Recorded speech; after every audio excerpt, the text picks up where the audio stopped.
Well, good afternoon, everyone.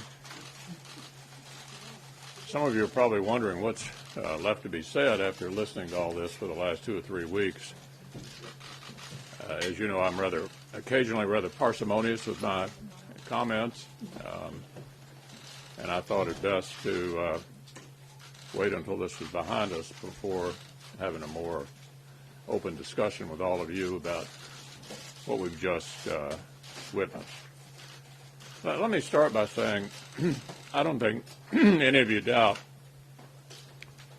that this was the most partisan of exercises. We all fully remember, and it's been said numerous times, the Speaker said roughly a year ago, you shouldn't go forward with an impeachment that was not bipartisan. I've watched her very carefully over the years. Our leadership positions have overlapped, and even before then, we were working together on appropriation bills back in the early days. I'm pretty sure she didn't want to do this. But the fact that she was pulled into this direction against what appeared to be her political instincts a year ago underscores that this was a purely political exercise. Now, having been dragged into something she instinctively felt was a mistake, then the second impulse was, let's get this over with as quickly as possible. Get it out of here, get it over in the other body, and let them deal with it. So that's why you had an abbreviated, truncated rush job over in the House. But even during that abbreviated period, it was pretty clear that they amassed a significant body of evidence from witnesses, which you heard them argue about over here frequently. And they provided with us in the House record testimony from 13 witnesses, depositions from 17 witnesses. Then, of course, we added on top of that 180 questions. That we witnessed 193 witness video clips and 28,000 pages of evidence. So I asked my staff to count up the number of times we heard from the House managers during their presentation, how many times it was already proven.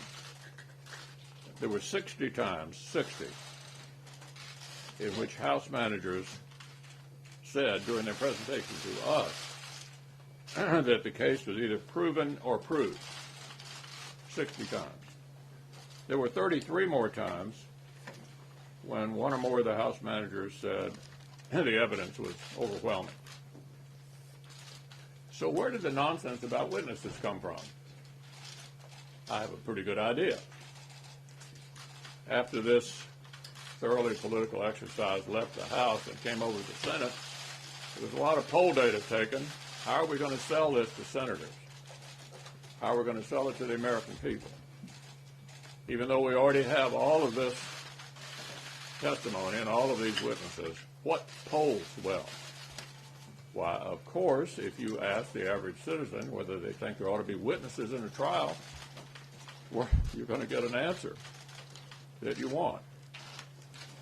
So the Speaker, I gathered, decided to sit on the impeachment papers after arguing that this is a matter of great urgency and the President needed to be removed from office as soon as possible. Sit on them for a month to laughably think that that somehow gave me leverage to concede their principal political argument, which was this was all about witnesses over here on our side. Well, that brought one of those rare smiles to my face, which you witnessed, in which I was perplexed by the strategy that was being employed. Finally, when it became obvious to everyone, it was an absurd position. Democratic senators were saying, why don't you send the papers over? Some of our own members were saying it before they got slapped back into line. The papers came over, and we knew full well this was all going to be about witnesses. I had said to my colleagues back in December in anticipation of the impeachment that their strategy would be to get it out of the House quickly and to leave it in the Senate endlessly, so that we'd have that wrapped around our axle indefinitely. And my suspicion was that it wasn't so much about President Trump, but rather about taking the Senate. And my counterpart, Senator Schumer, finally in the last few weeks pretty much admitted it to all of you that that's what this was all about. It was about taking the Senate and about trying to bog us down in this and to try to get my guys to have a lot of tough votes. So I'm proud of my colleagues for seeing through that, for knowing that even though if you ask a typical voter, should there be witnesses in a trial, they'd say, sure, of course there ought to be witnesses. That it was really about, not the president, we all knew he was not going to be removed from office, but about trying to take the Senate. And so I'm proud of my members for resisting the temptation to go down that path, for also preventing what the second strategy was. It was pretty clear the Democrats, if they couldn't win this, wanted to embarrass the Chief Justice, try to drag him into this maelstrom. And the way that could have been done, obviously, was with a 50-50 vote where he would have been accused had he chosen not to rule, which, of course, I can't imagine he would have, but it's pretty clear that would have dragged the Supreme Court right into the middle of the maelstrom as well. So we've reached the conclusion. I think this was a thoroughly political exercise from the beginning to the end. And the final irony of it all is the Speaker was right in the beginning. Because here we are today in a position to judge the political impact of this. Since it all started about politics, how did it end about politics? The President has his highest approval rating since he's been in office.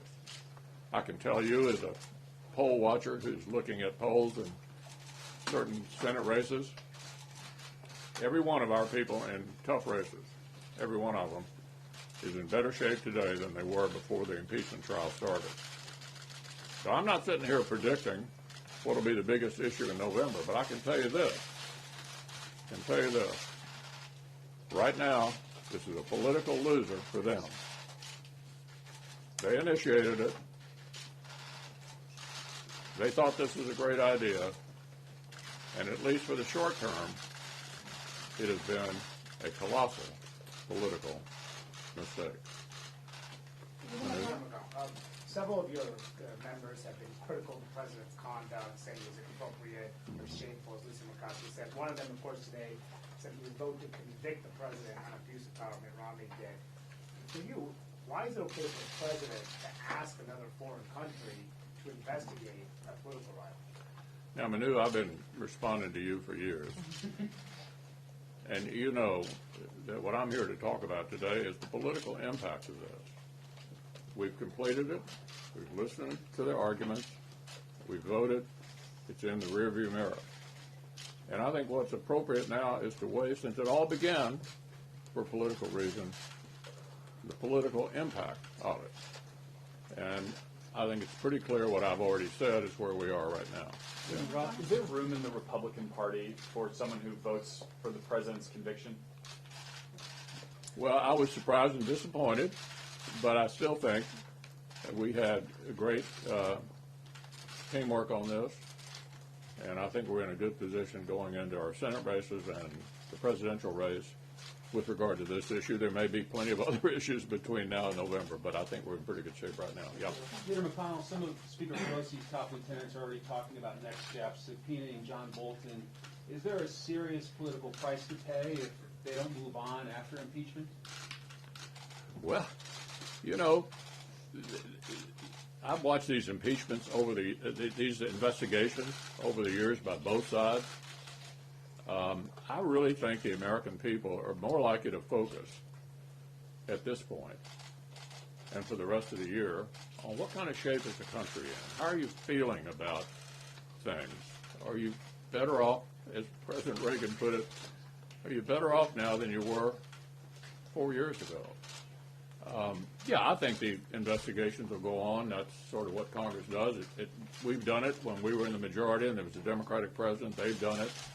I wouldn't expect that to stop. I think in the end, it's not likely to have much of an impact on any of the races, the presidential or the Senate races. Leader McConnell, Yeah.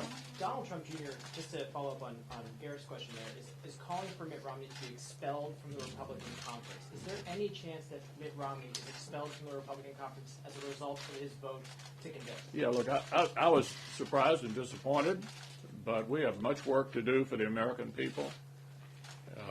And I think Senator Romney has been largely supportive of most everything we've tried to accomplish. Leader McConnell? Yeah. Why is there this reluctance to engage specifically on the issue of the president's conduct? Was it acceptable for President Trump to ask the leader of Ukraine to investigate the Bidens and subsequently hold up military aid? That specific question. I'm sure you were paying close attention, but that's exactly what we've been talking about for the last 3 weeks. Yeah. Obviously, you and Senate Minority Leader Chuck Schumer had a lot of disagreement about how the trial should go. And how would you characterize your relationship with the minority leader coming out of this, and has it been strained? Yeah, I think the relationship is fine, but adopting the Clinton rules didn't serve his purpose. So let's go back to what he was trying to achieve. He was very forthright about it. We had a discussion before we began the trial. He wanted to guarantee at least some number of witnesses before we started. I felt that our best interest and the best interest of the country was served by listening to the argument and going through the questioning period before we got to the question of witnesses, because we might or might not conclude at that point that we needed any witnesses because we had a mountain of evidence headed our way that they referred to repeatedly, which was the best argument against additional witnesses. I mean, how many times did they have to say the case was conclusive? What was the line? Proven, or proved, or overwhelming. Now, when you listen to those kind of arguments being made by the managers, you scratch your head and say, now really? Do we need to hear more? So that was the difference. We weren't angry about it. He was trying to achieve an outcome that he thought helped him win the Senate. I felt the Clinton precedent made more sense, not only for the country, but for us. Yeah, David? Can you talk a little bit more about why it was so important to you, not just to make sure the president was acquitted, but that you had a united conference that you almost had voting to acquit the president, and how fear of the Republican base for your members that are in some tough states may have helped make that decision? Well, first, I obviously hoped that the result in the Senate would be similar or exactly the same as the result in the House. And I think the message there is don't do partisan impeachment, which, remember, is what the Speaker said, and she was initially correct about it, what she said sometime back. We don't want this to become routine. All of us looked at a number of things the founders said when they put impeachment in the Constitution. And they really were concerned about it becoming a kind of routine effort based on policy differences or personality differences. Sound familiar? I mean, the main thing that drove Andrew Johnson's impeachment was they just didn't like him. Sound familiar? I mean, that's the kind of thing, it seems to me, the founders did not want to happen, that we'd get into a routine of doing this all the time because we had a policy difference or a personality difference. So I'm glad it ended the way it did. I hope the message to the House of Representatives, don't do this again. Yeah. How long is Senator Romney going to be in the doghouse? We don't have any dog houses here. The most important vote is the next vote. Cheryl. Can you talk a little bit about what is on the Senate's agenda going forward? And given the obvious animosity between the Speaker and the President at last night's State of the Union speech, do you think that this Congress can really accomplish anything legislatively with this White House? My biggest problem is accomplishing it with this House of Representatives. As you all know, we were pretty different approaches to America's problems between the House and the Senate. I think we've got a chance to do some more business. I certainly hope so. We're looking at infrastructure. We're looking at a parks bill. We're looking at land and water conservation. There are, even in the midst of the election, some things that I think we can do together. And even though several of you have completely bought into the notion that we're somehow totally dysfunctional, I would point you back to the end of last year. There were a number of dramatic bipartisan accomplishments in the overall spending bills at the end of the year. Admittedly, they didn't move across the floor independently, but in that bill were a huge number of priorities for both sides, and those only get negotiated on a bipartisan basis. So I don't buy the notion that the Congress is dysfunctional. We have some big differences. I mean, look at what the House passes and look at what we do. We do have some big differences. But we'll get some more work done for the American people on the things that we can agree on. And then they'll settle all of this in November and decide who they want to lead the country going forward. More emphasis on legislation. Yeah, back in the back. Senators Collins and Murkowski have a resolution to extend the deadline to ratify the Equal Rights Amendment. Is that I'm sorry, I can't hear you. the Equal Rights Amendment resolution from Senators Murkowski and Collins to ratify that constitutional amendment, is that something you'd be open to putting on the floor? To ratify what? Equal Rights Amendment. Oh, I haven't thought about that. I'm personally not a supporter, but I haven't thought about it. Senator McConnell, Yeah. will the Republican go after the Bidens after the impeachment? Will the Republican Party go after the Bidens after the impeachment? Go after the Bidens. Look, I don't tell the committee chairman what to look at. One of you suggested earlier the House is probably still in the investigatory business. I can only suggest that the Senate could choose to do that as well, but we don't have a dictatorship over in the Senate. And I don't instruct the committee chairman as to what to take a look at. Mr. Leader. Yeah.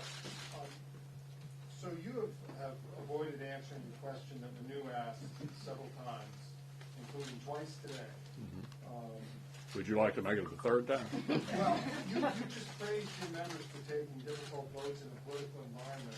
It's a perfectly reasonable question to ask whether or not the president's actions were appropriate. Yeah, I think that's what we've just dealt with for 3 weeks. 3 What is weeks. your view on it? We've listened, we've voted, we've had a number of internal meetings to discuss all of this, which you all ended up knowing a good deal about and writing about.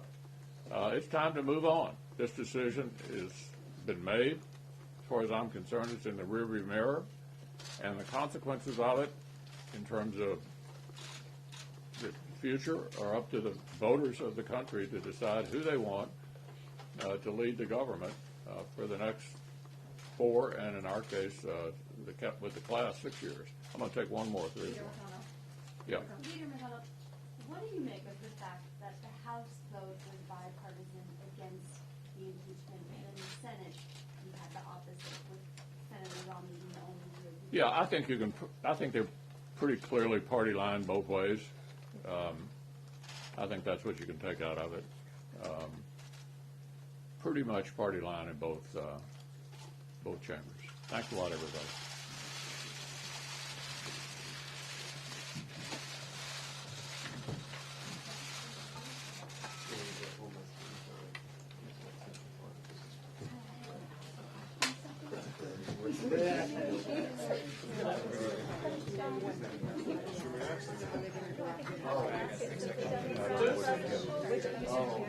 Well, Lindsey Graham is judiciary, right? Because they would be the ones who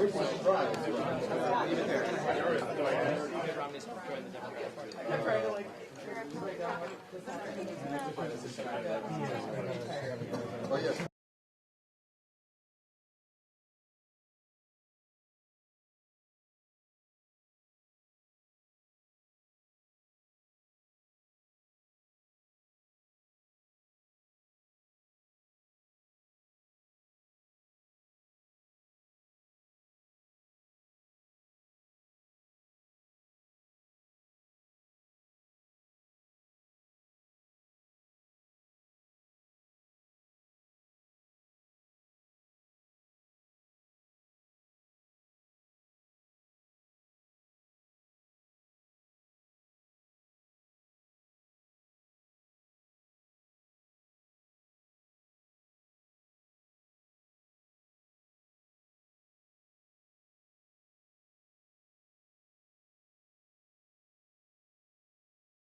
Good afternoon, everybody. This is clearly not a happy day for the nation or the Senate. The Senate turned its back on the truth, on a fair trial, on doing what the Founding Fathers would have wanted us to do. But Democrats walked out of the Senate chamber with their heads held high because we sought the truth. We did everything we could to get the truth. The American people believed that and knew we were fighting for the truth and know it to this day. I'm very proud of my caucus. Every member voted his or her conscience. Every member cared about the fundamental here, what I tried to talk about in my speech, the truth, the facts. It was a day, a week, 2 weeks, where the crucible of the nation was tested. A lot of people, including a Republican, passed the test. A lot of Republicans, Leader McConnell, failed that test. Failed to live up what this country is all about. Failed to live up to getting the truth. Early in the process, we defined what a fair trial was. Witnesses, documents. We didn't know what the witnesses would say. We didn't try to have a long list of witnesses to be dilatory. We simply looked at the ones who were eyewitness to the account and what they would say. And now that our Republican colleagues have rejected a fair trial, truth, there's a giant asterisk next to the president's acquittal. The asterisk says he was acquitted without facts, he was acquitted without a fair trial, and it means that his acquittal is virtually valueless. So while Leader McConnell in the White House may be cheering this as a win, history will view this as a Pyrrhic victory for Senate Republicans and the Senate Republican Party, and the Republican Party, and for President Trump. Because there was a metaphor here. McConnell and I were each supposed to speak, me at 3:30, him at 3:45. While I was speaking, only 2 Republicans were in the chamber. They were hiding in the cloakroom. When McConnell spoke, they all came out. That's a metaphor. They were afraid to hear the other side. They were afraid to hear the truth. They were afraid to talk about what was right. Our members all sat and listened to McConnell, and what he said didn't really bother us. For one thing, he didn't address a single charge in the 2 articles of impeachment. All he could do was attack this, attack that, attack Democrats, attack the House. This is a sacred trial. Talk about the facts. But they couldn't. And I believe the American people will realize that this was one of the largest cover-ups in the history of our nation. I believe the American people will know who stood in the way of truth, who were afraid of the facts, who covered up. And make no mistake about it, the drip, drip, drip of evidence is going to keep coming out. With each new revelation, Republicans are going to have to answer for their votes. They chose to turn their back on the American people and stand for a cover-up. They chose to use ad hominem attacks and finger-pointing. Leader McConnell couldn't even bring himself to say what the president did was wrong when you asked him a few minutes ago.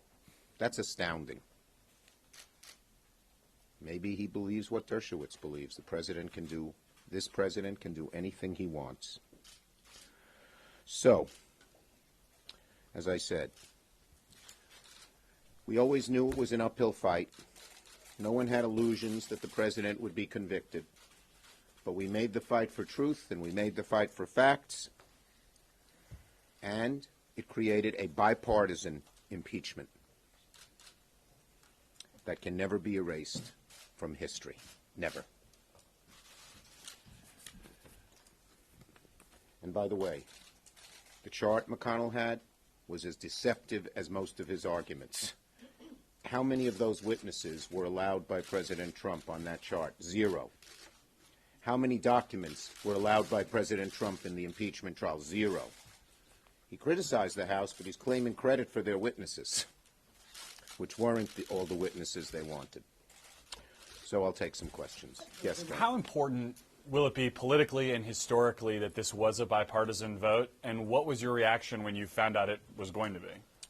First, I do want to salute Mitt Romney. The pressure on every Republican was enormous. Every Republican knows that this president is vindictive, vengeful, vicious sometimes, and they don't want to oppose him. There are a whole lot of Republicans, I believe, who knew we were right, but said, I don't want the bother of being attacked relentlessly by the president and the hard right.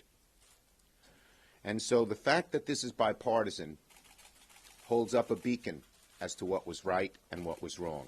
And the fact that the Democrats were united in conviction of the president, and even more important, on witnesses and on documents, speaks legions. Why is that? Yes. Go ahead. Senator Schumer, can you speak a little bit? Senator McConnell is making the argument that the polling numbers actually look better for his Republican incumbents than they did. The amazing thing about Leader McConnell is he says the House is being political, and all he does is talk politics. The bottom line is, if you believe that truth prevails, if you believe that the American people wanted the facts, we're happy to live with that verdict and see where it takes us. Plain and simple. Yes, Manu. President Trump's approval rating is now 49% according to the Gallup poll. Are you concerned at all that this effort was a political gift to the president? No, not at all. This was seeking the truth. History, if you believe that right prevails, and we know we were right, and we know they knew they were wrong, as evidenced by them sort of hiding, shaking in the cloakroom, and even being unwilling to listen to the other side, then you know that it's going to work out. And I believe it will work out. Poll numbers go up and down, up and down. That's not what motivated us here. In something as serious as this, you try to figure out what is the right thing to do, what is the truth, how do you get the truth, and you go forward. And the chips will fall where they may. But almost always, if American history is any indication, when you're right, the chips fall on your side. Go ahead, Cheryl. No, I learned of the vote just before they called the roll when someone told me he put out a statement. Joe Manchin wrestled with this and struggled with it, showed far more courage than every Republican other than Mitt Romney, and I didn't know where he'd come out. I told him that he should just wrestle with his conscience, he's a religious man, with God, and come to the conclusion to do the right thing. And I told him we'd be friends no matter what. No. You always shout out. I'll get to you, but I want to get to people who don't. I try to go to the milder-mannered people occasionally.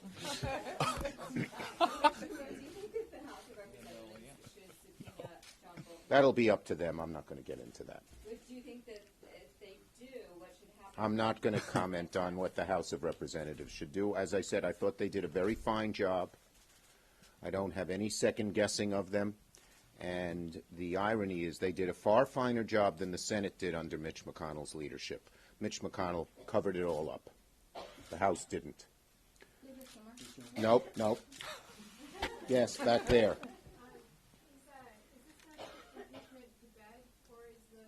Look, this idea we have too many impeachments, too few impeachments. The standard should not be how many or what's politically right or wrong. The standard should be, did the president commit high crimes and misdemeanors?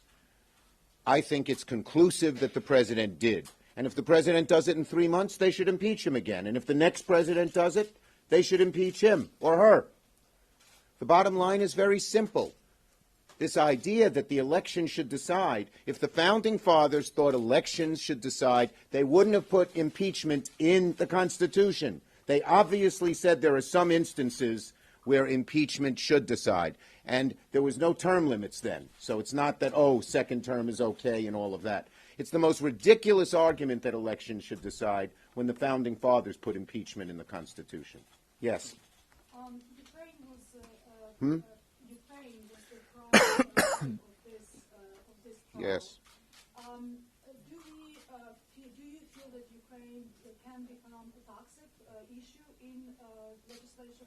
Well, and what would be the signs of support? Well, I hope. We should be supporting Ukraine. There has been bipartisan support for Ukraine in past, very strong votes for aid for Ukraine. But what happens is when the president comes up with this crazy conspiracy theory that came out of someone's mind and originally came out of Russian intelligence, all the Republicans say, yeah, that must be true. The obeisance to the president, when so many people know he's wrong, when so many people know he's mistruthful, is very damaging to the Republic. Okay? You should not be afraid to tell a president he is wrong when you know he is. But Donald Trump has them all very fearful. Very fearful. Yes. You. Hallelujah. You finally got called on. So Speaker Pelosi has been criticized by some Republicans for ripping up President Trump's State of the Union speech. Do you believe that was the appropriate? I think the greater criticism was the partisan nature of this speech, was the fact that it was untruthful in so many places. When the worst thing about this was the president made this a campaign rally, a reality TV show. He even sounded like a carnival barker. It was so demeaning for the presidency for this speech. That's what I'm aghast at. Yes. Leader Schumer, you made reference to Senator Manchin. Do you worry about your members from red or purple states who now own these votes to convict? I said truth will out. And I think those members who voted for truth, who voted for witnesses and documents, as the American people were for, will be rewarded for it. Nope, not you. You. Thank you. There's been a number of the president's allies who have now come out saying that Mitt Romney should be expelled from the Republican conference. What do you think that says about the Republican Party generally? Plenty. Could you care to expound on that? Well, it makes my case. If you stand up when you think the president's wrong, and by the way, the vast majority of Americans and a good chunk of Republicans said the president's wrong. They may have come to a different conclusion, but they said he's wrong, and they want to throw you out of the party. That's why the percentage of Americans who are Republican is less today than when Donald Trump took office. Yes. Yep. I didn't call you, but I'll do you, and then I'll do her. Okay. Senator Gardner and McSally, Republicans voted against witnesses, against convictions. Do you think this plays into their You're all asking these political questions. Go ask Mitch McConnell. He's interested in the politics in this. We're interested in finding out the right thing, the truth. Okay? Yes. Senator Lisa Murkowski said that the Senate basically hit bottom with its partisanship. Do you agree? And if you agree, how do you expect the Senate to Well, I'm not going to tell you what she said, but I went to Murkowski last night, and I told her, because she said no one could come to an agreement. I said I went to McConnell 3 times before I sent the letter that asked for witnesses and documents and said, let's negotiate a bipartisan agreement, and he was not interested. Then after I sent the letter, I met with McConnell. I said, let's negotiate. He said, not if you have any witnesses or documents. He was unwilling to negotiate. That's what created the rift. We were willing to sit down and talk. Yes.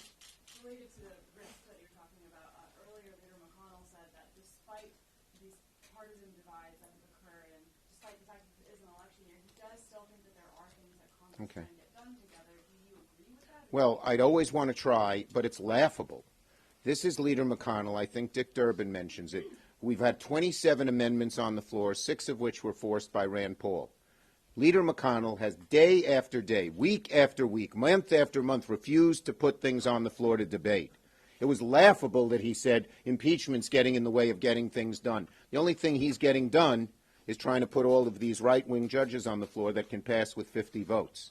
So it's laughable that they say they want to get things done, but we're always welcome. If he wants to sit down and try to bring things to the floor and allow amendments, hallelujah. We wait the day. Yeah, did you get one yet? No, I'm not doing it. Go ahead. You. Okay, thank you. Can you talk, do you have any advice for your caucus about taking the high road, moving on? We did take the high road. We're proud of it. As I said, I think we walk with our heads held high. I think the Republican caucus is ashamed, many of them, of what they did. And following up on that, you mentioned that Republicans afraid of hearing the truth, afraid of hearing the other side. What do you think they have to be afraid of now? They're always afraid of Donald Trump. They're always afraid of Donald Trump. He brooks no dissension. And they look back to last year when the two senators who had the courage to oppose him, Senator Flake, a conservative, and Senator Corker, a more mainstream Republican, he hounded them out of the party. Thank you, everybody.